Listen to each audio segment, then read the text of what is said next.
Awesome, awesome. Well, Brandy, thank you for being our guest today. I appreciate My you wanting to pleasure. jump on for this weekly meetup.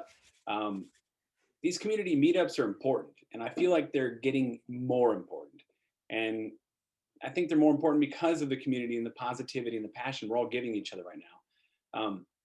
So the Open We Stand movement, for everybody that's watching this and hasn't been invited to one or hasn't seen any of these meetups, it's basically designed to provide silver linings or practical advice, just positive stories and momentum, because 2020 has been a tumultuous year, right? It has been anything but easy. And what we want to do is going into the next year is make sure people are prepared for that. And people like Brandy have such great stories and such amazing positivity and practical advice that is going to help the community grow as a whole. So if you guys are watching this and you have a chance, invite your friends to the community. It's a beautiful movement and it's something that we should all do. Brandy, before we introduce you, I'd like to have any of the community members here introduce themselves. So Jonathan and Angela, I'd love you guys to introduce yourselves first, and then we'll get into Brandy's story. Cool. Hi, my name is Jonathan. I work for GoDaddy. I'm on the brand social media team, and I work mostly in engagement and engagement strategy.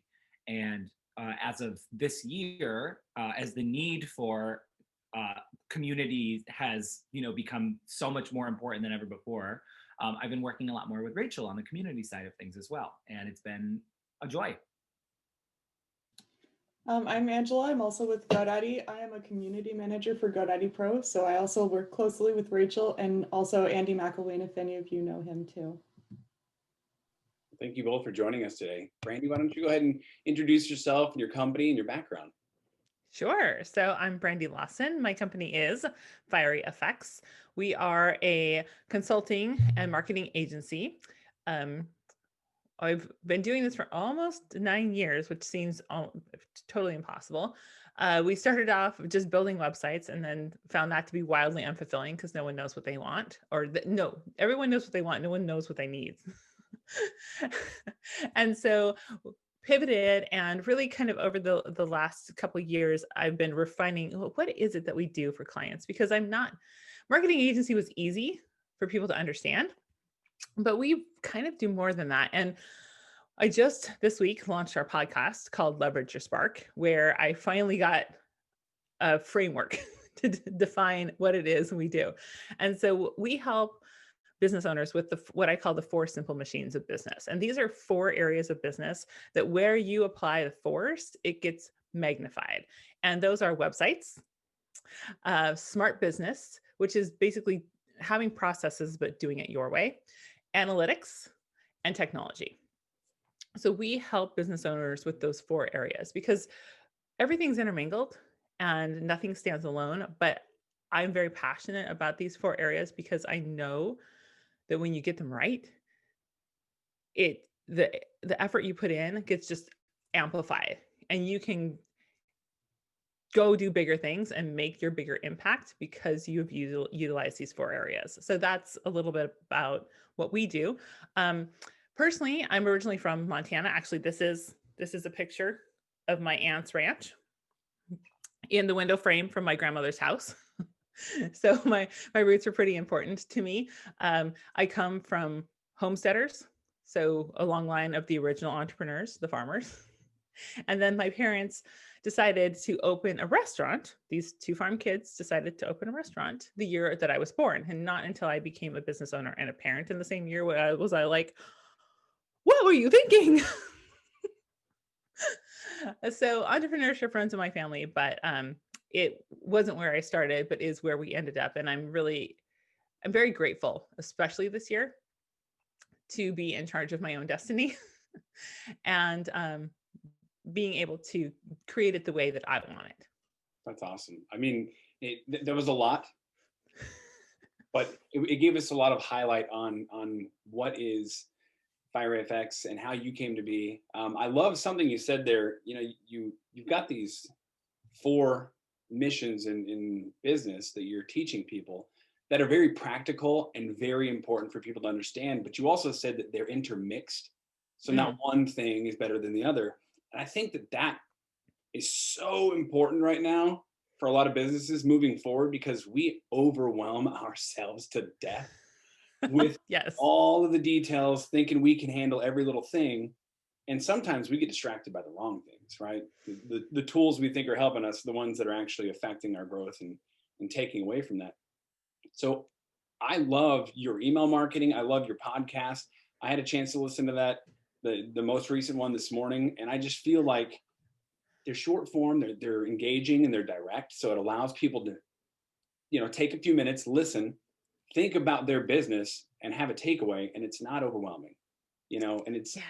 it still allows them to be intermingled, because that's business. That's what business is. So I love. Yeah. And it's, thank you. Thanks for listening to the podcast. It was, I did very intentionally want to make them bite-sized because one of my favorite podcasts is The Armchair Expert, and it's like an hour and something ish long. And I am way behind because I'm not spending any time in the car anymore. But when it comes to actionable things for business, I'm like, it has to be really bite-sized. You cannot get me to eat a full-size candy bar on this one. I need just the mini to go do something because in a mastermind I'm in, we've been talking a lot this year about doing just the regular things exceedingly well, doing the mundane with exceptionalism. It's the chop wood, carry water. It's not glamorous. There's no big bang. No one's celebrating at the end of the day when you did your meditation or you did your yoga or like whatever that tiny little thing is. But if you look back, if you've been doing, it's like weight loss, it's really like anything where you're going to experience a transformation. It does not happen all at once. So that's why I think being able to break things into bite size, making it not overwhelming, and giving ourselves permission to go do one little thing. And I experienced this very firsthand in launching the podcast, but also in up-leveling our brand. So we recently got a brand refresh, updated our website, and getting in to do that, I'm just like, but then we need to, and I'm like, well, no, wait, minimum viable here. What is the small thing to do? Let's make the plan. Let's prioritize so that we can get something meaningful out in the world and then come back. So I've also been talking a lot about good, better, best. Does not have to be best to be effective. Yeah, no, you got to have somewhere to start, first of all, because you don't want to go down the rabbit hole and find out everything you just did and spent effort on was lacking or unimportant to your journey. I love that you say give permission to yourself to do little things, because it's like a frequent recurrence in the theme here. We're all balancing life, family, and business. And it's really, really hard to sit down and want to listen to an engaging podcast that's, you've picked out and you want to change your direction of your business and you want to take away a task or a skill from it. And if it's 30 to 45 minutes, sometimes life happens. Kids come in and then you have to restart.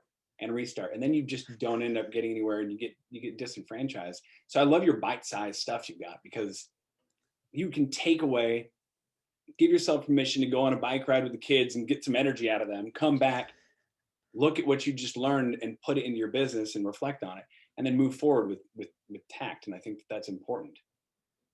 So yeah. I kind of want to go back to your journey starting as an entrepreneur and a parent at the same time. I mean, obviously you have the perspective from your parents, but I want to hear a little bit more about that. I've been on mute. I've been absorbing it, but I had to. Yes, I'm so keen to hear more about that, especially just thinking about the people we talk to every day, especially right now. A lot of people who, maybe they've been aspiring to be an entrepreneur. They go, oh, 1 more year, 2 more years, and I'll launch that business. And now they're kind of just like, this is the time to do it, or they're feeling more incentivized right now. But, and I say this because I have a close personal friend who just did this. She just had her son, and she's doing this at the same time. And I'm very curious to hear your experience with it, because I think she's totally brilliant, and I also think she's a little crazy. Yeah. Well, so it was not planned. Like my business started a week after I got locked out of my job. Like literally I got walked out of my job. My former coworker and I went to the bar to start processing our feelings. And a week later, someone I worked with who didn't know I didn't have a day job reached out and was like, Brandy, can you help me with this WordPress site? I think you can. I'm like, okay, I'll do this while I'm looking for a job. 4 or 5 weeks later, we found out we were expecting our son. And my husband's like, I'm sorry, you're what? You're unemployed and what? I'm like, it's fine. I'll find another job.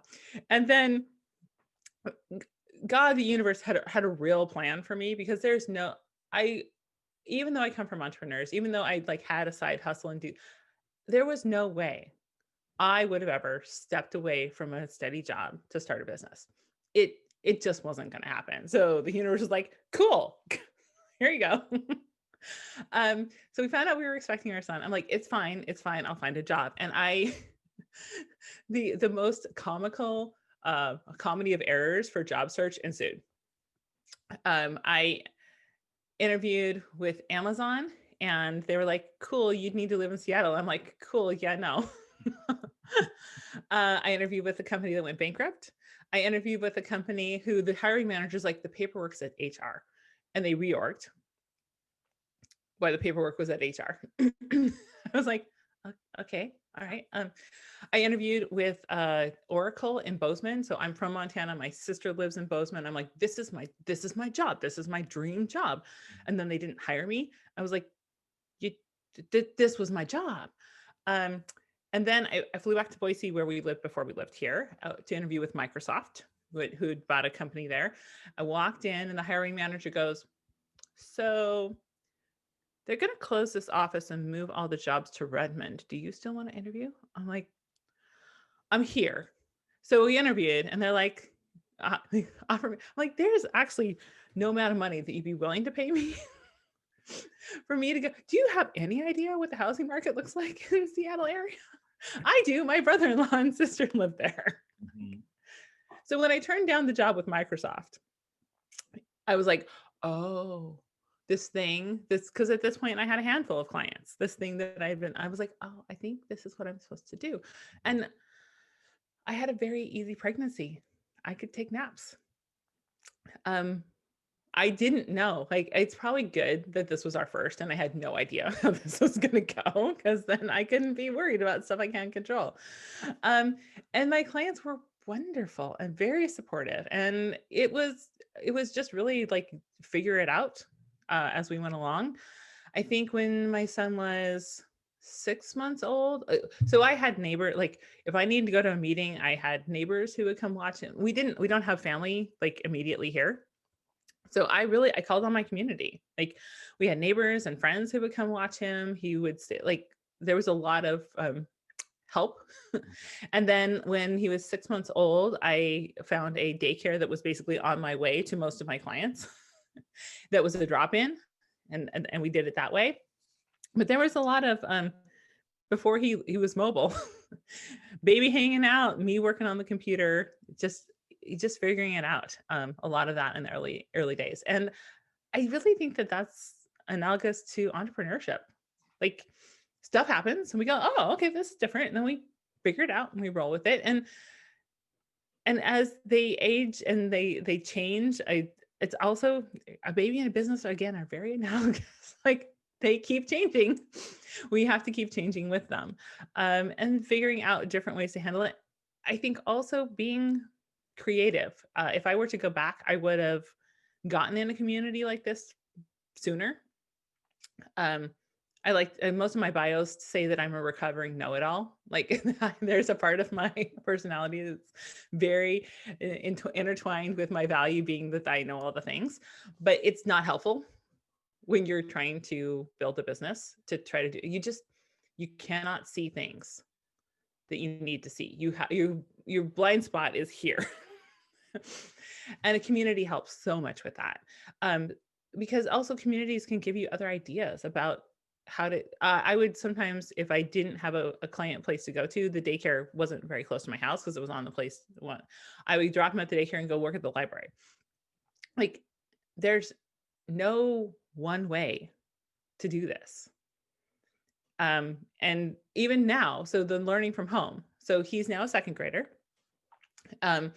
We did the distance learning in the spring, figured that out. When it came time for him to go back to school, it was it did not go well. Both of us were having meltdowns every day. And I'm like, I can't run my business like this. So we hired a governess nanny slash two. Like, he doesn't need a lot of help with the actual work. He needs someone to help him manage his emotional state. But it doesn't have to be all or one thing. It doesn't. Do whatever works for you, I think, is the biggest lesson I took away from becoming a parent and a business owner in the beginning. And that's probably actually part of where the smart business machine came from.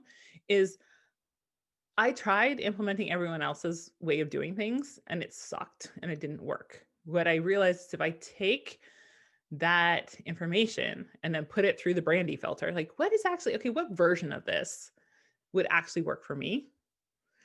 Then I'm like, oh, okay. And then back to sort of the permission to change it at any time. Because at some point it will quit working and we'll have to change again. Yeah, I think everything you just said was amazing because nobody's clairvoyant. I mean, I wish I knew somebody was clairvoyant so we could just go win the lotto and be totally fine, but nobody's really that clairvoyant, especially as an entrepreneur. And the crazy thing is the way that 2020 is unwound and people are being pushed out of corporate jobs that they've been in for 10 or 15 years and they've been afraid to take that leap. Your story is powerful for them because you ended up being shoved into a position of looking for another job. You didn't settle and wait. You were building something on the side that you liked, that was passionate for you, and it allowed you to use your talents and make some money while you looked for a job. And as it progressed and grew, you saw that there was an opportunity to get into entrepreneurship. And that's scary and it's empowering because this year is crazy. Everybody's transitioning. We have had the highest number of new business applications ever. People are trying to start businesses. Yes. Which is, to me, is amazingly positive because they're taking the risk. Like Jonathan said, they've been waiting and now they're taking the risk because there is no other choice, kind of like your situation. And I love that. And I love that you're being vulnerable and open to the fact that you have to give yourself permission to pivot and change because it doesn't always work for your situation. You have to find out what works for you, what works for Brandy, what works for Jonathan, what works for Adam, what works for Angela. They're not always the same thing. And one of the things that you and I kind of talked about when we first got connected was out of the box options. You said sometimes we get stuck in our own perspectives and you need to decide, are you a martyr or are you surviving? And that is so powerful. And your smart business tools that you talk about, being efficient and leveraging tech to make sure it works for you is just important. So I'd love to hear more about that. I mean, tell us about how they can leverage smart business to make sure they're surviving because people are getting started right now and they want to make sure they're confident. Yes. So I think in the beginning, I was just reflecting on this. In the beginning, you're all the things. You're starting from scratch. So I think thinking about your foundations as you do things, because whatever you're doing, if you kind of have in the back of your mind, how is this easier next time?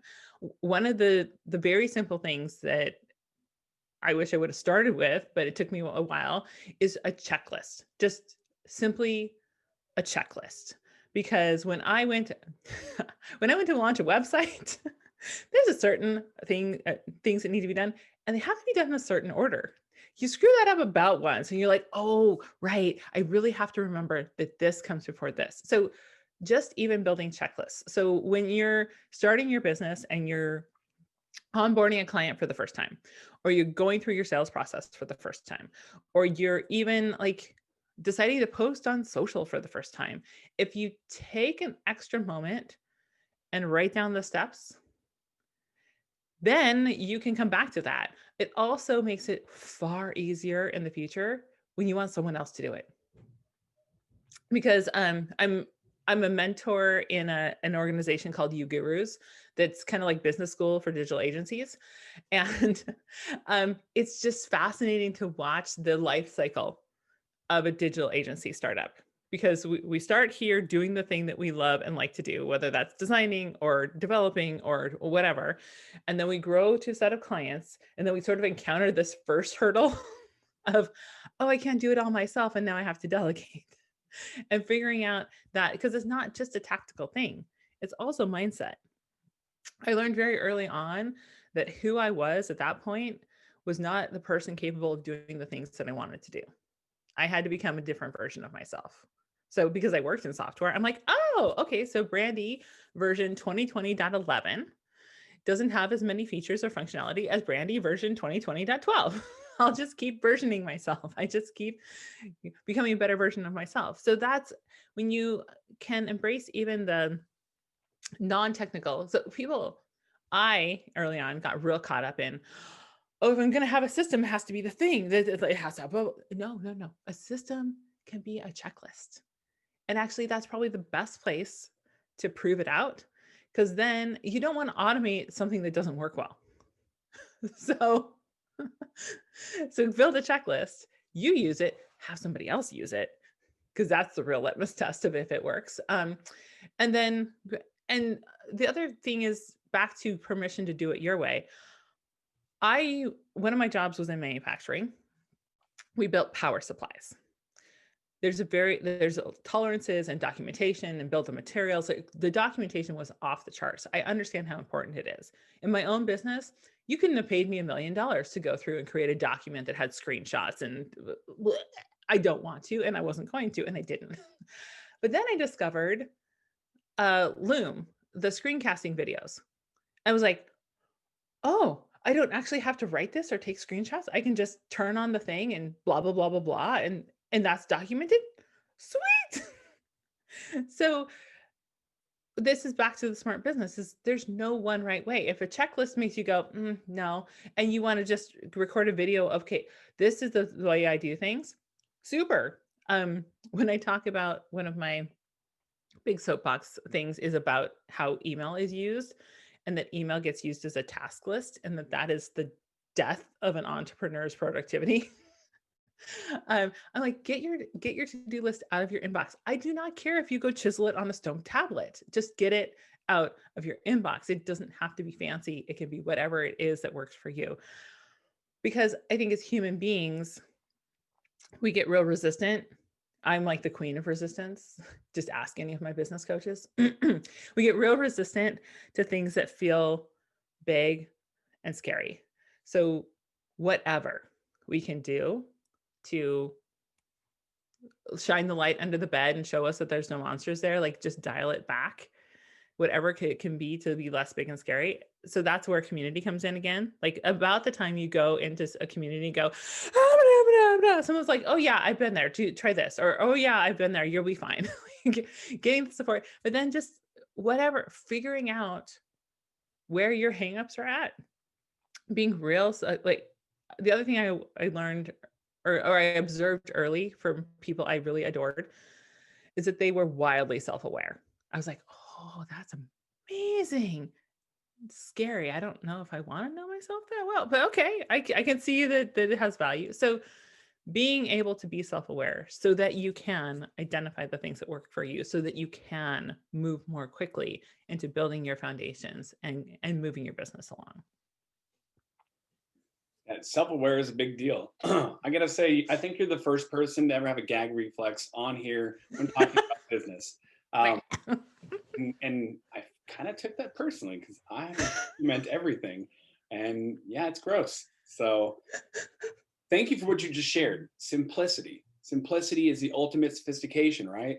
I mean, Da Vinci said that, and it's still today a powerful thing. Creating checklists, dialing down, and then leveraging your technology, your system, your community. That's important. And delegation isn't always to another person. Maybe it's delegation to later in the day because you've got prioritized tasks. Maybe it's to like you said, a software program or a system. Maybe this isn't your world and you need somebody to help build the website and manage it for you. These are things that you'll figure out, and being part of a community allows you to see that, and it drives the simplicity. So thank you for sharing that. I think that that's powerful. Yeah. I love the share. I love the share. I'd love to hear maybe, from Angela or Jonathan, anything you guys want to talk to Brandy about or ask her about. Yeah, absolutely. Sorry, I've just actually been kind of waiting for a good opportunity to ask this, but you mentioned your rebrand on your website, which looks great, by the way. I took a peek at it while you were talking. Thank you. What prompted that decision? Because we've been talking a lot about how things continuously change and being able to adapt to them. Was there something specific that drove you to this decision, or what goal were you trying to meet with it? Yeah, so I think in business, it's always part intellect and part intuition. So the intellect was, I knew we were on the cusp of launching a podcast. I knew that I'd gotten a lot of clarity around our messaging and how we were positioning things now, that wasn't reflected in the website. And then when I went to, I'm trying to remember what I was creating with our current brand assets, and I'm like, this doesn't feel good anymore. This isn't quite there. It's not reflecting where we've come to. So it was part intellect in identifying, okay, things have changed. We're about to do something new. We've got updated positioning and messaging.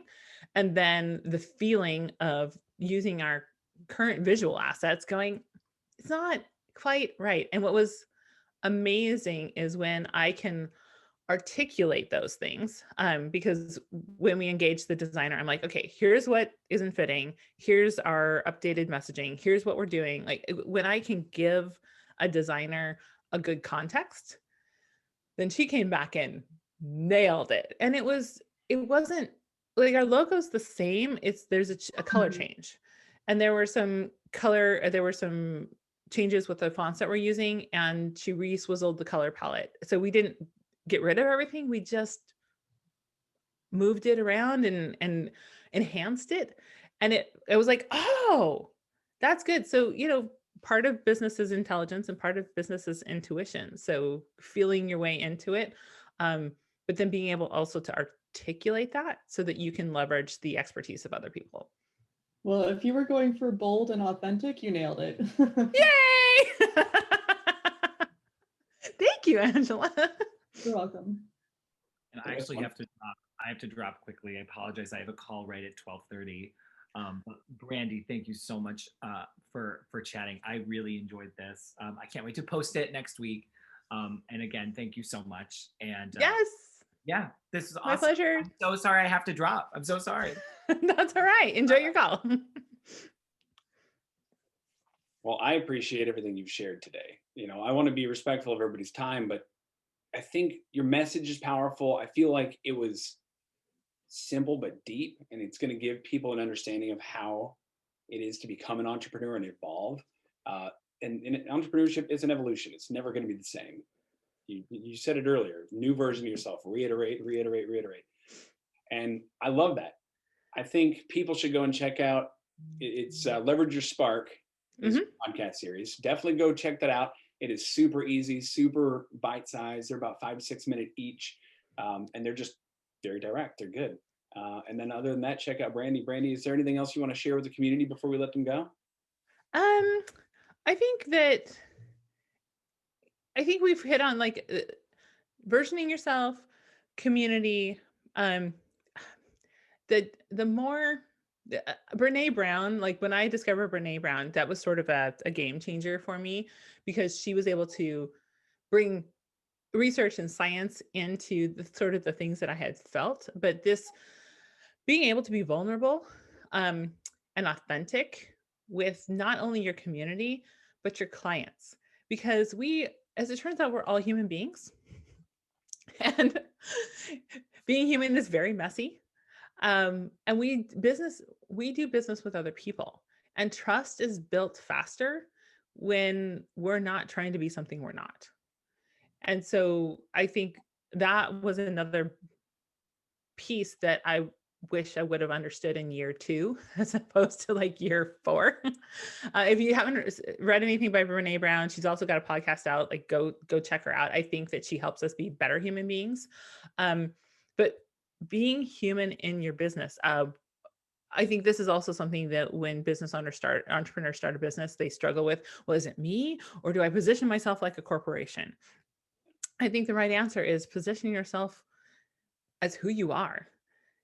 And you don't have to pretend that you have a team if you don't have a team, because actually some people are looking for that one-on-one working relationship. And when you have a team, showcase your team, because that's what helps make the flavor and the personality of your company. And I guess the other thing that I'll sort of close with here is, if you haven't written down your values, that also was a game changer for me. And I really wish that I would have done it a lot earlier, because when you have those articulated, you can refer to them for every decision. Should I hire this person? Do they align with our values? Should I fire this person? I don't know. Go check the values. Do I take this client? Look at the values. It is a great guidepost for not only running your business, but also growing your business. So that would be the other thing I would say is, early on, express your values. They will also change over time. That's cool too. But having that written down gives you a place to go back and refer. Yeah, I love it. Visibility is a keystroke, but the definition of engagement and loyalty is relational. So everybody's human. Everybody's human. So I appreciate that. That's such a powerful way to end this interview and this meetup. I appreciate your time today, Brandy. Angela, thank you for being part of the community and helping us elevate and engage. And I hope that this suits everybody well throughout the end of 2020 and into the new year. Awesome. Thank you guys for joining today. Thanks, Adam. Thanks, Adam. Thanks, Brandy. Thanks, Angela.